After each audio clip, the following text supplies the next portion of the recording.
He titulado el sermón en esta mañana de la siguiente manera: ¿ya o todavía? ¿Ya o todavía? Quiero que vayan conmigo a Marcos capítulo 8 para leer los versículos del 1 al 21 de este evangelio. Marcos 8 del 1 al 21. Dice la palabra de nuestro Dios en el evangelio de Marcos capítulo 8, versículos del 1 al 21.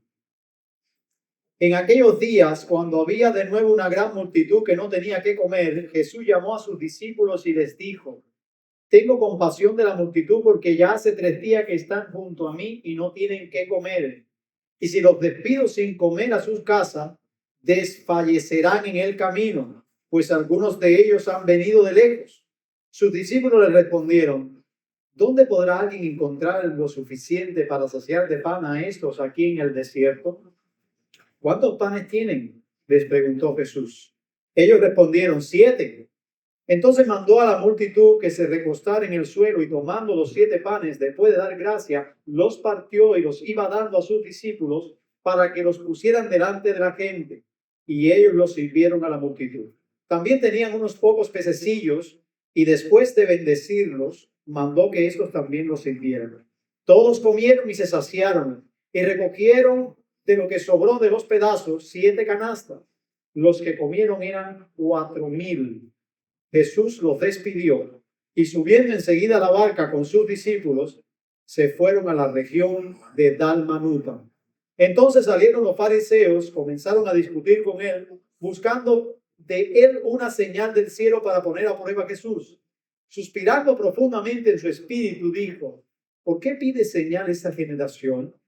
En verdad les digo que no se le dará señal a esta generación. Y dejándolos, se embarcó otra vez y se fue al otro lado del lago. Los discípulos se habían olvidado de tomar panes y no tenían consigo en la barca sino solo un pan. Jesús les encargaba diciendo: tengan cuidado, cuídense de la levadura de los fariseos y de la levadura de Herodes. Y ellos discutían entre sí que no tenían panes. Dándose cuenta, Jesús les dijo: ¿por qué discuten que no tienen panes? ¿Aún no comprenden ni entienden? ¿Tienen el corazón endurecido? ¿Teniendo ojos no ven? ¿Y teniendo oídos no oyen? ¿No recuerdan cuando partí los 5 panes entre 5,000? ¿Cuántas cestas llenas de pedazos recogieron? 12, le respondieron. Y cuando partí los 7 panes entre 4,000, ¿cuántas canastas llenas de los pedazos recogieron? 7, le dijeron. Entonces les dijo: ¿aún no entienden? Oremos. Padre, gracias por tu palabra. Te pedimos que nos ilumines nuestra mente y corazón por medio de ella. Que tu espíritu nos ayude a entender y salir de este lugar con la plena convicción que has hablado en nuestras vidas por medio de tu palabra. Con la plena convicción de que vas a obrar en nuestras vidas para hacernos más como Jesús. En el nombre de Cristo. Amén. Hay un refrán que muchos de ustedes han oído que dice: más vale tarde que nunca. Pero ¿sabían que ese refrán sigue? La otra parte del refrán dice: pero mejor temprano que tarde. Déjame decírselo completo. Más vale tarde que nunca, pero mejor temprano que tarde. ¿Saben que mucha gente dice conocer a Jesús de manera rápida, de manera temprana, pero en realidad no saben nada de él? Y hay otros que llegan a conocer a Jesús, pero la que tienen de Jesús es una visión muy limitada. Esto fue un hecho, mis hermanos, en la vida de los discípulos. Según Marcos, esto fue una realidad en la vida de los apóstoles. Cuando uno empieza a leer el Evangelio de Marcos, se da cuenta que para el tiempo en que ya uno pasa 2, 3 capítulos, uno puede percibir que es momento de que ya lo entienden todo. Y de pronto te encuentras con que no entienden nada. Después sigues más adelante y te das cuenta que hay algunos que son un poco como que atrevidos y afirman cosas de Dios. Y uno se maravilla para después lo que hicieron con la cabeza, destruirlo con los pies. Y uno dice, ¿entienden a Jesús? ¿Cómo es eso posible? Y quiero que mientras recordamos este pasaje, esta pregunta, una y otra vez esté presente en tu mente. Y si no está presente, no se preocupe porque yo se la voy a recordar. ¿Entiendes quién es Jesús? ¿Entiendes quién es Jesús? Para ayudarnos a contestar esa pregunta, tenemos que adentrarnos en este texto y ver algunas cuestiones que pasan con los discípulos, que nos deja ver Marcos, y otras que pasan con los fariseos y que también Marcos nos lo deja ver. Vamos a ver en primer lugar el fallo de los discípulos, el olvido, los versículos del 1 al 10. Vamos a ver que el fallo de los discípulos estuvo nada más y nada menos que caracterizado por el olvido. Marcos, de forma sorprendente, querida iglesia, registra en su evangelio otra alimentación. Pero en este caso, con algunas diferencias a la alimentación anterior que ustedes recuerden en el capítulo 4, los 5,000. Primero el número. Estas son 4,000. En la anterior fueron 5,000. En la anterior fue sencillamente en una región marcada por los judíos.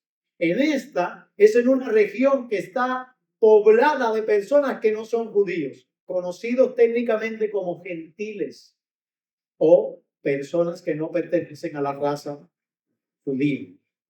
Es eso. Y otra diferencia a la anterior es que en esta habían 7 panes y unos pescados, o como dice la Biblia de las Américas, pececillos. También el resultado de una, lo que sobró, fue diferente también en la otra. Pero quiero que noten algo que es similar a la anterior, pero ligeramente diferente. Es muy importante la reacción que nos deja ver Marcos de los discípulos en esta ocasión. Jesús les dice, y usted puede leer, que Él tiene compasión de esta multitud y dice la razón por la cual está teniendo compasión. Y no está teniendo compasión porque ellos andan como ovejas que no tienen pastor. No, ya Él dejó claro a sus discípulos que Él es el pastor que cuida las almas, que Él es el pastor que verdaderamente alimenta el corazón necesitado. Lo dejó claro, pero en esta hay un problema físico. Ellos tienen hambre, hace 3 días que no comen, están yendo y viniendo, vienen de lejos. Lo sorprendente es lo que dicen los discípulos. ¿De dónde podrá alguien encontrar suficiente pan para saciar a estos aquí en el desierto? Déjenme decírselos en la Nueva Versión Internacional. ¿Dónde se va a conseguir suficiente pan en este lugar despoblado para darles de comer? ¿Dónde? Déjenme ponérselo más claro en la versión traducción lenguaje actual. ¿Dónde vamos a conseguir comida para tanta gente? Esta pregunta refleja lo olvidadizo que eran los discípulos. Jesús ya había alimentado a la multitud, había mostrado ya que Él es suficiente para alimentar no solamente físicamente a un pueblo, sino también para guiarlos espiritualmente. Ya había dado prueba suficiente de su mesianismo. Él es el Hijo de Dios. Él es el Mesías. ¿Qué más? Ellos habían presenciado, hermanos, el poder de Jesús, ellos habían visto cómo había expulsado demonios. Ellos habían visto cómo Jesús caminaba sobre el mar. Y hermanos, no hay una referencia de cambio en sus vidas. Para Marcos, esta gente ha olvidado a Jesús, han olvidado quién es Él, han olvidado quién es Él con aquello que ha hecho, porque no podemos, hermanos, no podemos, y Marcos quiere dejarlo claro, no podemos dividir las obras de Dios de la persona de Dios, porque el ministerio de Jesús, su identidad está ligada a los portentos que ha hecho. Sus portentos no es para que miren y digan qué milagrero,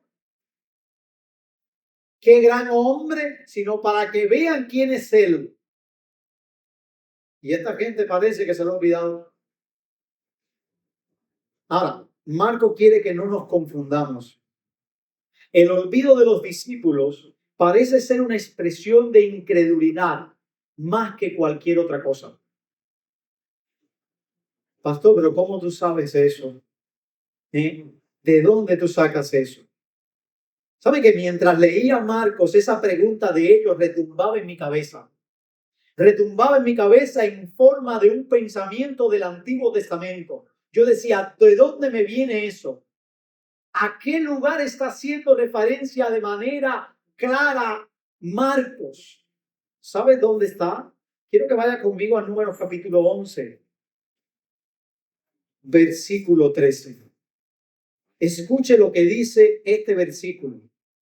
¿De dónde he de conseguir carne para dar a todo este pueblo? ¿Sabe quién está haciendo esa pregunta? Moisés. ¿Sabe en qué escenario la está haciendo? En un escenario de queja, en un escenario de descontento del pueblo, en un escenario donde el pueblo está en el desierto, en cada una de sus tiendas, llorando porque quiere comer, llorando porque quiere algo más. Pero se han olvidado de quién es el proveedor. Se han olvidado del maná que Dios les ha dado. Se han olvidado de lo que Dios ha hecho con ellos en todo el desierto. Pero lo más trágico, iglesia, es que el líder espiritual de la nación se ha olvidado de quién es Dios.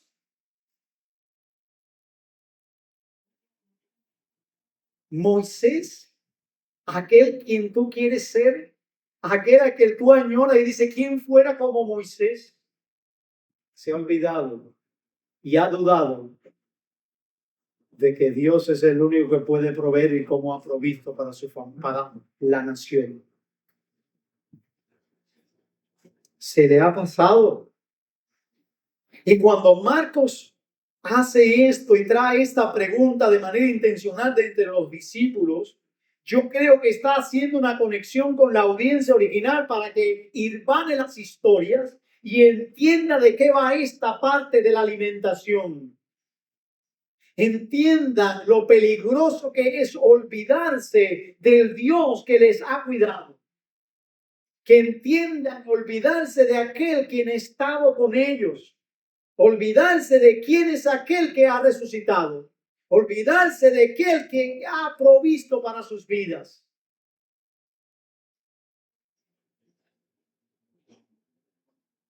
Así que cuando regresamos a este capítulo de Marcos,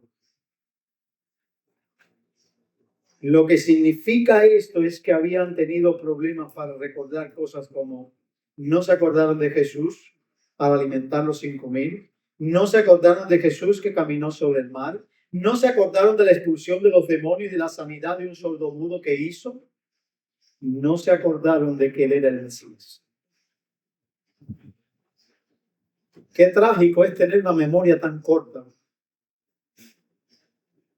¿Saben? Hay un mito que la gente lo usa como ejemplo para conversaciones y para ilustrar situaciones.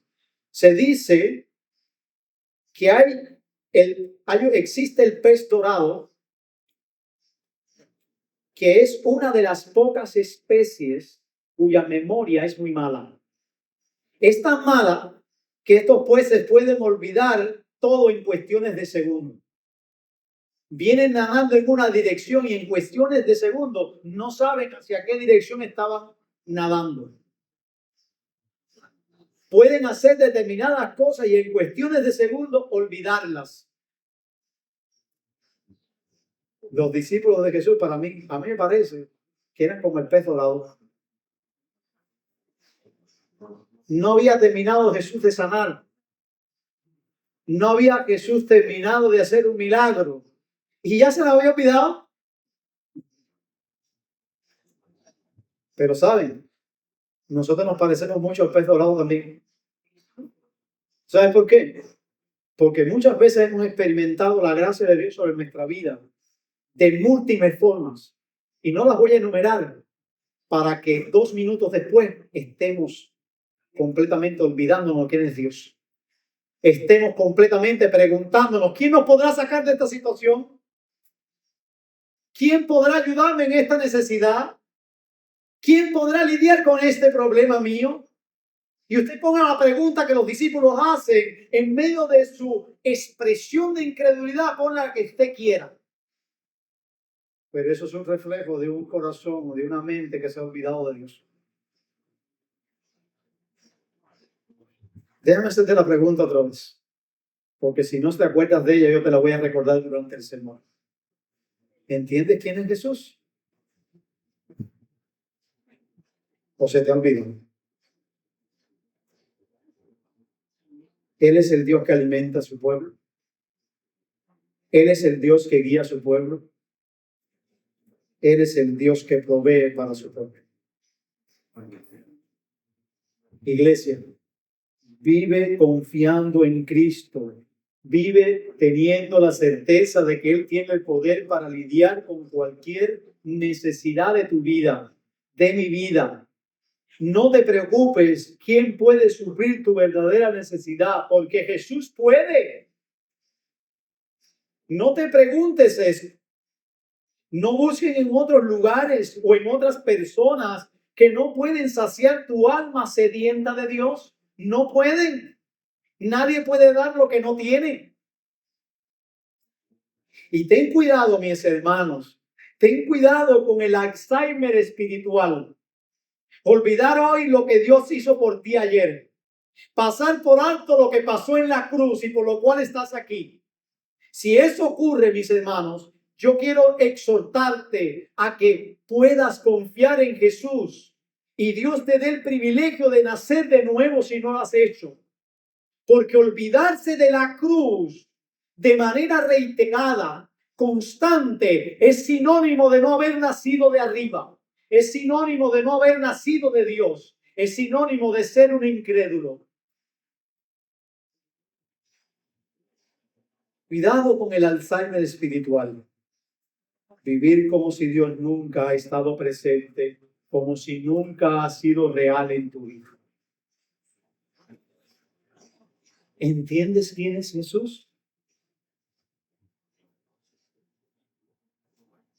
Este es un problema de los discípulos, el olvido. Pero ¿saben qué pasó con los fariseos? Ellos fueron la máxima expresión de la incredulidad.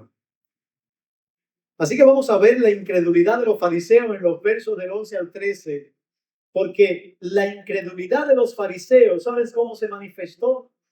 En una palabra, validación. Déjame decirte qué quiero decir con validación. Ellos buscaron validar el mesianismo de Jesús, ratificar como verdadero el mesianismo de Jesús, decir que Jesús era falso en lugar de verdadero. Ellos estaban diciendo o procurando decir algo que no era.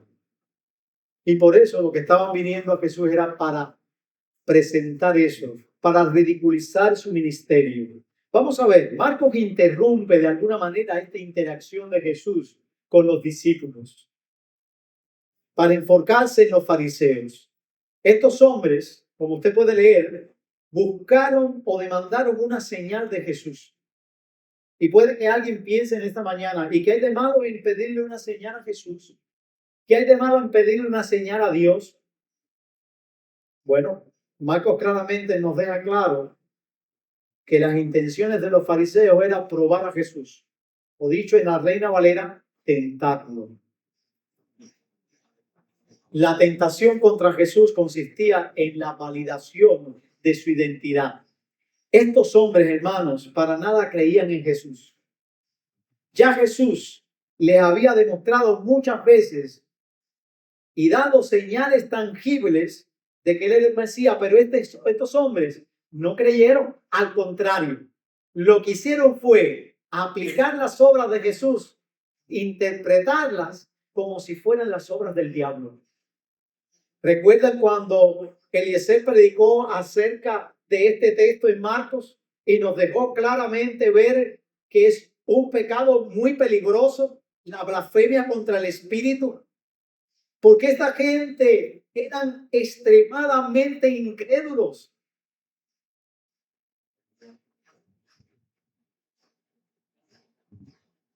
Esta gente se manifestó con hostilidad porque buscaban desacreditar a Jesús. Me encanta como lo dice un erudito llamado Friends. Él expresa en su comentario de este texto lo siguiente: ellos no vinieron para dialogar, ni siquiera esperaban ninguna señal. Su propósito era simplemente desacreditar a Jesús. Eso es lo que querían ellos, ponerlo en ridículo. Y saben, Jesús les responde con la negativa. En verdad les digo que no se le dará señal a esta generación. Él no iba a caer en la trampa de ellos. Ya Jesús había dado, como dije anteriormente, muchas señales. Así que si los fariseos no creían, ya no era un problema de Jesús. Es un problema de ellos. Y nuevamente las palabras de Friends son importantes aquí. Viniendo de los fariseos, la petición no denota disposición a ser convencidos, sino una excusa para rehusar responder a la clara evidencia de la enseñanza y ministerio de Jesús. Era una excusa, mis hermanos. La evidencia ya estaba puesta. La evidencia estaba más que clara. Era súper evidente que Jesús es Dios, que Jesús es el Mesías. No necesitaban más pruebas. Ni él, ni los fariseos, ni los discípulos. Pero la actitud de ellos era como el refrán que dice: no hay peor ciego que el que no quiere ver. Ese sí es un ciego de verdad y muy peligroso. No hay peor ciego que el que no quiera ver. ¿Eres tú ese tipo de ciego?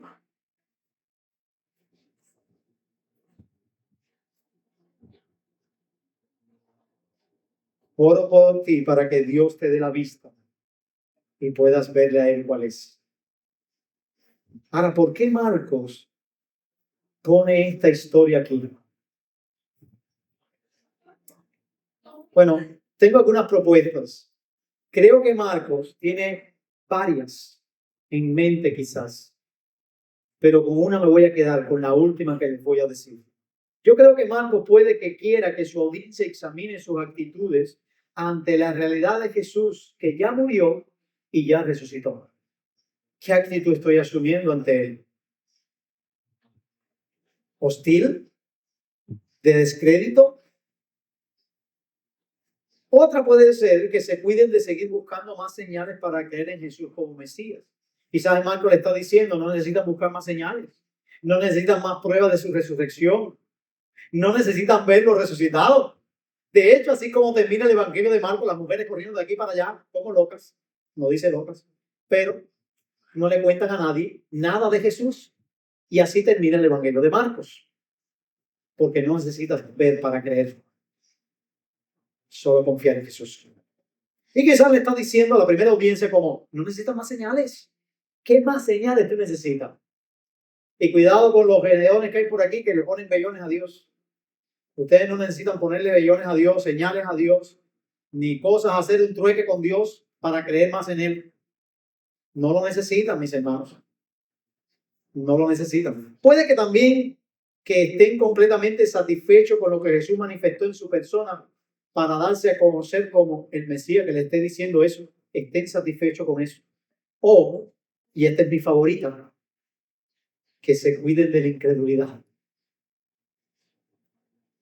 Porque la incredulidad está en todo corazón. No, pastor, ya yo creí en el Señor, gloria a Dios te digo, y va por buen camino, pero eres un incrédulo.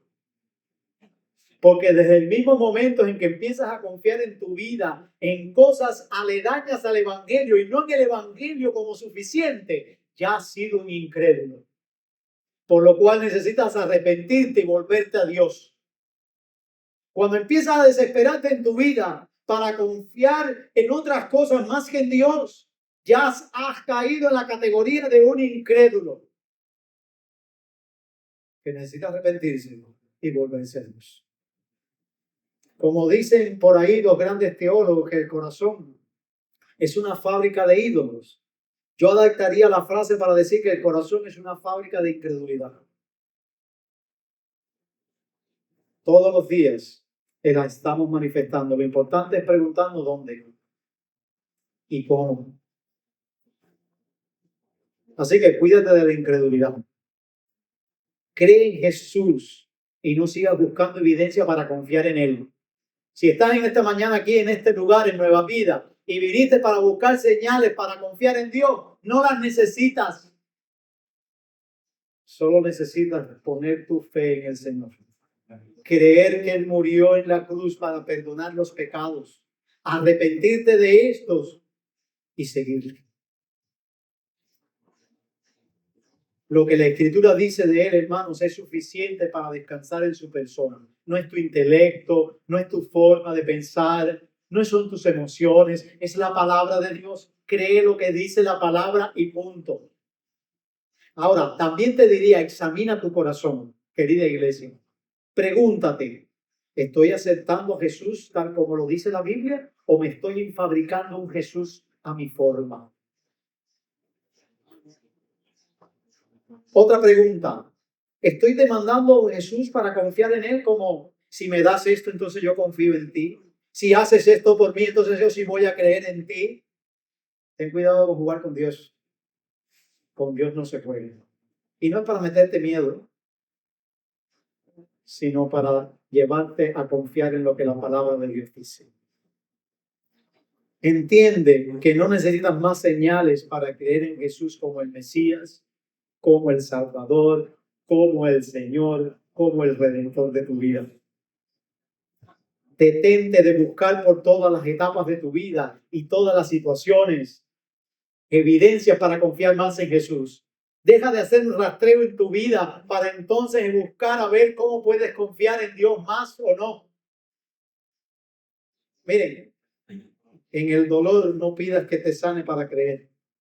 En las situaciones que te desestabilizan, no pidas que te las quites para creer en Él. En las luchas internas, no le digas que se hagan más presente para creer en Él. Simplemente cree, confía y punto. Y déjame volverte a recordar la pregunta. Quizás se te haya olvidado. ¿Entiendes quién es Jesús? Déjame hacerte la de verdad. ¿Entiendes quién es Jesús?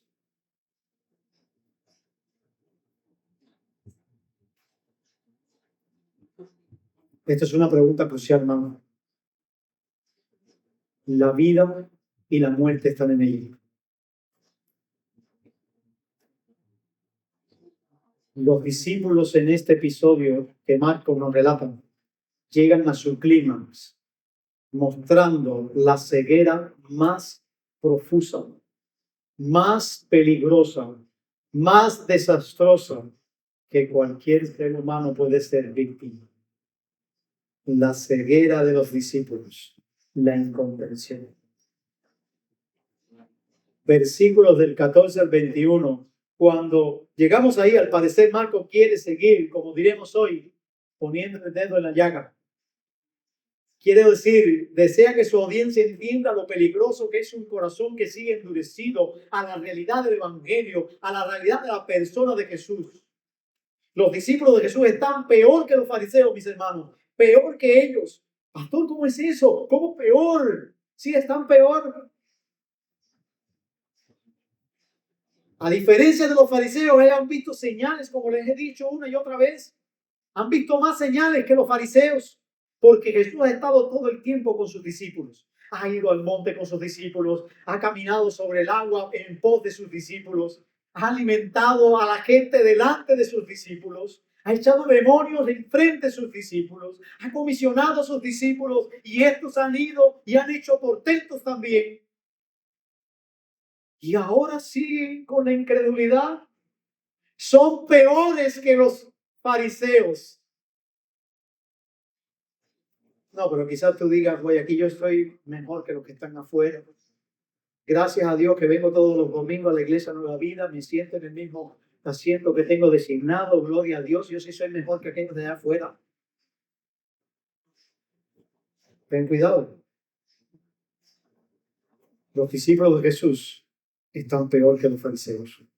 Así que cuando Jesús les advierte de la actitud de rechazo de los fariseos y de Herodes, está exhortando a sus discípulos a no repetir este comportamiento, a no mostrarlo, pero lo irónico es que lo están haciendo.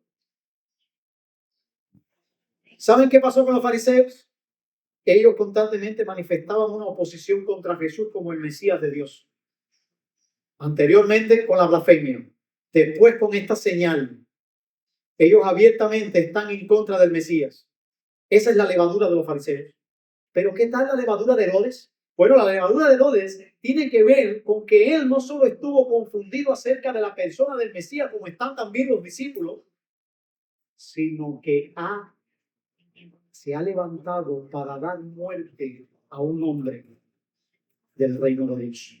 Lo cual significa que Herodes se pone en contra del reino de Dios. Interesantemente, los discípulos también. Quizás dicen, no, pero pastor, Pedro confesó a Jesús después en el pasaje que viene después. Y te digo, gloria a Dios. Y después lo vamos a ver, pero más adelante se interpone entre el sufrimiento del Mesías que lo identifica como el verdadero, a lo cual Jesús tiene que reprenderlo y decirle, quítate delante de mí, Satanás. Porque todavía no entiendo. Mis hermanos, los discípulos no comprenden, no entienden. Era tiempo de que esto no fuera una realidad en sus vidas. Pero resulta que es todo lo contrario y por eso las palabras del profeta Isaías las trae Marcos otra vez para dejar en claro que esto apunta a la esencia de lo que está pasando con la vida de sus discípulos. Tienen todavía un corazón que está siendo endurecido, con ojos pero no ven, con oídos pero no oyen. No pueden comprender, como termina el versículo 21 con la pregunta de Jesús, todavía no comprenden, todavía no interiorizan, todavía no conciben, todavía no anclan en sus corazones quién soy yo, qué es lo que estoy haciendo y qué significa para ustedes. Ellos no tenían nada de eso, eran idólatras, hermanos, estaban enfocados en ellos mismos, en sus vicisitudes, en sus circunstancias. Su propio ser les limitaba a ver a Dios. No hay peor enemigo que uno mismo. Uno mismo se limita para ver a Dios como Él es en su palabra. ¿Cómo es posible esto, mis hermanos? ¿Cómo es posible que hasta este punto estos hombres que han caminado con Jesús no comprendan a Jesús? Bueno, yo tengo algunas ideas. Puede ser que debido a la condición del corazón incrédulo, ellos necesitan una iluminación. También, puesto que ningún hombre por sí mismo sea de iniciativa propia y con todo el vigor, inteligencia y ciencia humana puede comprender la realidad de Dios y de su reino. La ceguera espiritual se quita con la obra divina del Evangelio como poder de Dios para salvación. Y es eso lo que nos muestra más adelante el Evangelio de Marcos, cómo Dios obra y hace que estos hombres puedan ver completamente a Jesús, puedan entender a cabalidad quién es Él, hasta el punto de entregar sus vidas por Él, hasta el punto de dejarlo todo por Él, hasta el punto de morir por Él, como mucho nos cuenta el testimonio de la historia, que muchos fueron aserrados, decapitados, fueron arrojados en los coliseos, porque saben, ellos entendieron finalmente quién era Jesús. ¿Entiendes tú quién es Jesús? ¿Sabes? Recuerdo en una ocasión con mi familia que alguien llega y me dice, ¿estás viendo este objeto que está allí? Y yo digo, no, no lo veo. Pero como no lo va a ver, míralo allí. No, no, no lo veo. Ven acá, muchacho, mira, ven acá. Y me acerca, me toma de la mano, me toma el dedo y me lo apunta así. Me dice, míralo ahí. Dice, ¡ay! Ahora sí. Ahora sí lo veo. ¿Saben? Así somos nosotros en el reino de Dios. Respecto a Cristo y a su evangelio. No importa cuánto veamos o cuántos ojos tengamos, cuán cerca estemos, cuánto nos digan, cuánto leamos la palabra, y no estoy diciendo que sea malo leer la palabra, pero si aquel que murió en una cruz no nos toma de la mano y nos lleva hacia el lugar y nos apunta con el dedo, no podemos ver. Así que, hermanos, ¿entiendes quién es Jesús? No te confundas.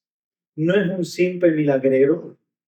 No es un agente de asistencia social, aquel que tú llamas para que te dé pan, comida, bebida y punto. Él lo hace, pero no es solamente eso. No es solo una persona asombrosa. Ay, qué lindo es Jesús. Qué poderoso es. Y solo te acuerdas de él por su portento, pero nada más. ¿Quién es Jesús? Miren, déjenme refrescarle lo que ya sabe quién es de ustedes de Jesús. Es Dios en quien puedes confiar. Es aquel en quien podemos encontrar alimento que no perece, que alimenta nuestras almas sedientas de Dios. Es el Señor todo suficiente. Todo lo que necesita tu alma está en Él, solo en Él y nada más que en Él. No busques fuera de su persona lo que no sacia sino entretiene. No busque fuera de su persona lo que no sacia sino entretiene. Y no busque fuera de él alimento que no alimenta, sino que llena y con el tiempo te mata. No busques más allá de él aparentes realidades que son espejismos engañosos. Te menciono algunos. Aquellos que te muestran una cosa cuando en realidad es otra. Aquellos que te prometen riquezas que no tienen y promesas que no cumplen. Aquellos que juegan con tu alma para que el dolor y el pesar del extraviado jamás encuentre el camino correcto del Evangelio. Concluyo. ¿Entiendes quién es Jesús? Fue el Dios que sacó, guió y alimentó a su pueblo en el desierto a pesar de la incredulidad de ellos. De Egipto, quejándose por todo el tiempo y él acompañando. Fue el Señor que los trajo de vuelta del exilio a pesar de seguir siendo un pueblo de dura cerviz, o como se dice, de duro corazón. Fue el Salvador que vino y murió en la cruz y resucitó para rescatar a su pueblo de la ignorancia y de la ceguera espiritual. Si todavía no entiende quién es Jesús, es porque todavía no has tenido un encuentro con Él. Pues cree en Él, en su muerte y en su resurrección y serás salvo. Pero si todavía no entiendes como debieras a Jesús y ya le has conocido, sencillamente necesitas depender más de Él. Necesitas ir más a su regazo. Necesitas acercarte más en oración a Dios. Necesitas tenerlo más presente en tu mente. Necesitas atesorarlo más en tu corazón. Así que para aquellos que ya le conocemos, esta pregunta es muy válida. ¿Entiendes quién es Jesús? Mi oración es que así sea. Oramos. Padre, ayúdanos en nuestra incredulidad. ¿Entendemos cómo conviene tu persona? ¿O todavía no? Ayúdanos, Señor. Amén.